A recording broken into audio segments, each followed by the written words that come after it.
Assalomu alaykum, yaxshimisizlar? Bugun sizlarga nevroz haqida bitta zo'r ertak aytib bermoqchiman.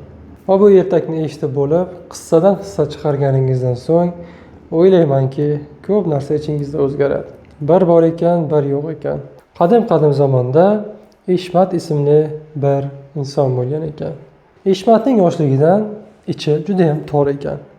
U arzimagan narsaga siqilaverar, hamma narsani o'z dunyosidek bo'lishini xohlar ekan. Aksiga olib, uning bolalikdagi hayoti ham yaxshi o'tmagan ekan.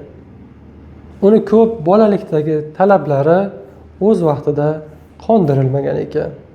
Maktabda ham sinfdoshlari uning ustidan kulib, uni o'ziga bo'lgan ishonchi juda ham pasayib ketgan ekan.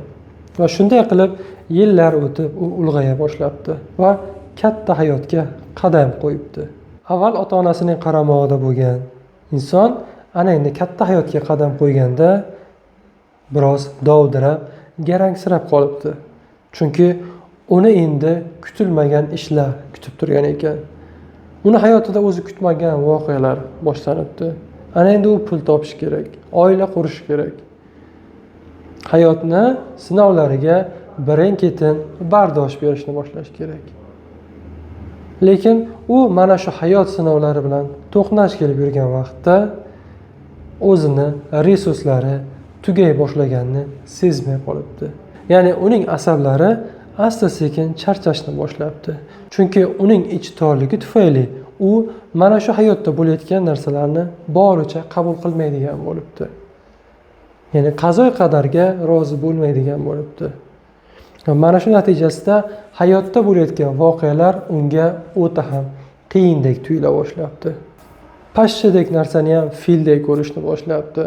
Asablari borgan sari charchab borib, boshida uyqusizlik, uyqusini sifati yo'qolibdi. Keyinchalik odamlarning gapi yoqmay boshlabdi. Tez asabiylashib ketadigan bo'libdi va bir kuni uyqudan tursa, o'zini juda ham yomon his qilibdi.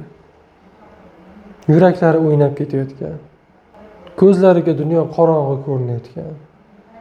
Boshlari aylanib, xuddi bir boshqacha olamga tushib qolgandek bo'libdi. Umuman boshqacha holat. So'z bilan tasvirlab bo'lmaydi. Bu holatdan u dahshatga tushibdi. O'lib qolaman deb tabibga boribdi. Tabib uni giyohlar bilan davolashga kirishibdi. Giyohlarni beribdi, vaqtinchalik tinchlanibdi. Lekin baribir qandaydir kutilgandek natija ola olmayotgan ekan. Va mana shundan so'ng u bir kuni donishmand huzuriga boribdi. Donishmand huzuriga borganda donishmand uni so'zlarini eshitib, miyig'ida kulib qo'yibdi va unga bor ichidagi og'irlikni, hissiyotni suvga aytishni buyuribdi, chiqarishni aytibdi. Va u donishmand aytganini qilib, bor ichidagi hissiyotlarni kimsasiz joyga borib, suvga aytib chiqarishni boshlabdi. Keyin esa donishmand unga boricha hayotni boricha qabul qilishni maslahat beribdi. Nimaiki bo'lsa peshonangda yozilgani bo'ladi. Shunga rozi bo'l deb unga maslahat beribdi, unga o'git qilibdi. Va mana shu Eshmat mana shu o'gitga amal qilishni boshlabdi. Lekin bu birdan oson bo'lgan narsa emas. Eshmat buni bir kunda uddalagani yo'q. Kunlar, oylar o'tib, u asta-sekin taqdirga ko'nikishni boshlabdi. Ko'nikishni boshlab, ana endi nimaiki hayotida bo'layotgan bo'lsa, boricha qabul qilishni o'rganishni boshlabdi. Va shundan so'ng u hayotdagi muammolarni ko'rmay qolishni o'rganibdi.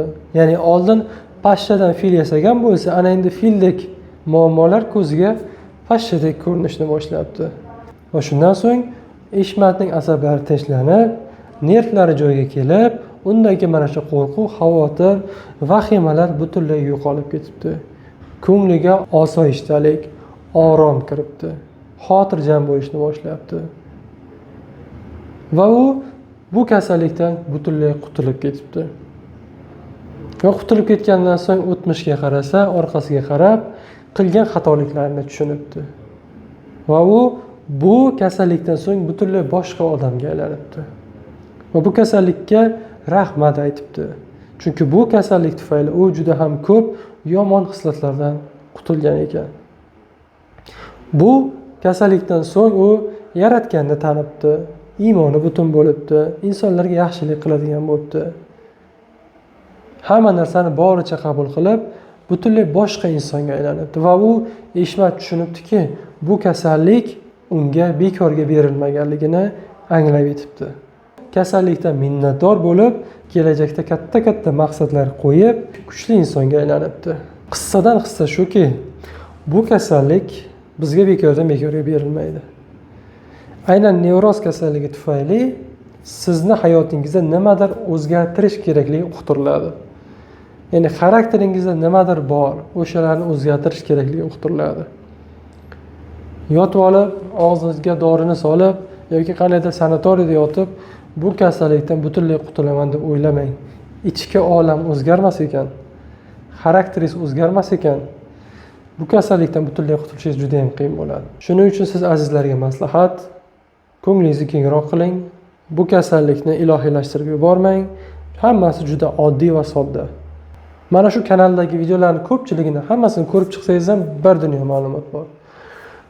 Tashqaridan hech qanaqa bir ma'lumot izlamang, tashqaridan hech qanaqa bir shifo ham izlamang. Organik tekshiruvlar, ya'ni tanada hech qanaqa jarohat yo'q, tanada hech qanaqa o'zgarish yo'qmi? Bo'ldi, ruhiyat ustida ishlash kerak. Mana shunda siz bu kasallikdan butunlay qutulib ketasiz. Hammalaringizga sog'lik, salomatlik, sihat, salomatlik tilayman. Qalblaringiz mustahkam xotirjamlikka to'la bo'lsin. Sog' bo'linglar, salomat bo'linglar.